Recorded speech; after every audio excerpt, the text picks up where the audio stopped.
Banal Gaming, Eclipse Ragnarok Online. So ito ang part 2 natin para doon sa auto attack tutorial. So saan tayo natigil? Actually natigil tayo doon sa item pickup selection. Kasi bakit? Meron tong tinatawag na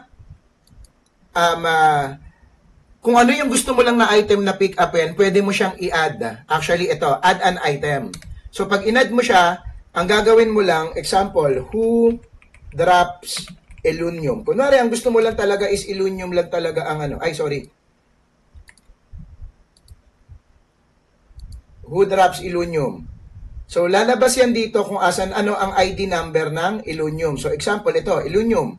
Ang ID number niya is 985. So, lalagay natin siya dito sa auto attack configuration. Pick up item selection, add an item. Tapos, ang ilalagay mo is 985. So, ayan, nakalagay Illunium. So, para ma-activate mo siya, ang unang gagawin mo is, click mo muna tong pick up every items. Then, next, di ba walang option doon? Para doon sa add an item, i-click mo pa ulit yung pick up configuration. Lalabas na siya. Pick up only items on the list. So, pagka inokay mo yan, puro Illunium lang ang ipipick up niya. Kahit ano pang i-drop ng kalaban, puro Illunium lang. So, pwede mo yan gawin sa cards, sa weapons, sa armor, kahit anong items. Basta kailangan mo lang makuha kung ano yung ID number nila. Then, para naman doon sa teleport natin, ulitin ko lang kaganina, yung sa part 1 natin.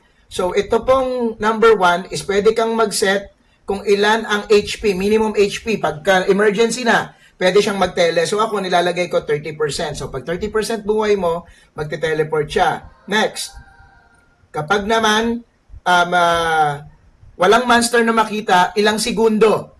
So pwedeng 2 segundo, bala ka kung 10 segundo, decision mo yon. So pwede, for example, 2 seconds. Then, meron din na max number of monster na nakikita lang niya. So, pwede mo siyang iset. For example, ang gusto mo is 8. Pagka 8 na mahigit ang monster na nakita niya, nakatabi niya o umaatake sa kanya, teleport siya. Ganon siya simple. Then, last natin is other configuration. Pwede kang gumamit ng token of Siegfried. Pwede kang mag-auto, ano bang tawag nito? Magre-reso ka. Pagka namatay ka, return ka sa save point. Pwede kang mag-auto-accept ng party request. Pwede mong i-prioritize yung loot over fight. Pwede kang mag-melee attack kung gusto mong mag-melee attack. Kung gusto mo naman magmimili ka lang kapag ka ang SP mo is below something, kung 100 SP, etc. Ganun ang magiging sistema niya. So, pwede kang mag-configure kung paano yung auto-attack mo. Okay?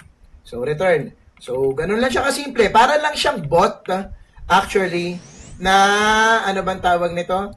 Para lang siyang bot pero naka-online ka. Tapos nag-auto attack siya. So experience agad natin. Tara. So punta tayo sa mga ano liyan.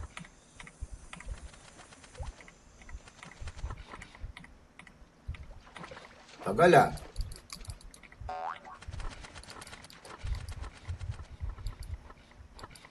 Ganda ng costume, no? Actually, ang gaganda sobra ng costume ni Eclipse Ragnarok Online. So, silipin ninyo mga tol. Matutuwa kayo dito. So, to activate, dahil na-set na natin siya, pwede mo na siya i-start. Automatic, lahat ng nilagay mo, kusa niya ng ikakast. Tapos, nag-tele na rin ako. Tapos, pwede nyong baguhin yung ano ninyo. Yan, katulad niyan. Ang gusto kong gawin is, i-configure ko, nag-tele kasi agad. Pwede kang mag-edit ng configuration basta hindi lang siya nagtitele. Ayan, katulad niyan. 2 seconds lang yung nilagay ko. Pag wala siya nakitang monster, magtitele siya. So, pwede kang magluto, pwede kang mag-aral, pwede kang magpahinga. Marami kang pwedeng gawin na nakikita mo yung character mo kusang umaatake at kinukuha yung mga items na gusto mo. 'Di ba? Dati kasi ang pagga-grind sobrang nakakapagod. Ang bot naman malimit, laging ban. Kapag okay naman ang auto attack na walang limit, nasisira ang economy. So at Eclipse RO, ginawa niya talagang super balance. So for those people who wanted to try, just visit Eclipse Ragnarok Online sa FB. Okay? Thank you!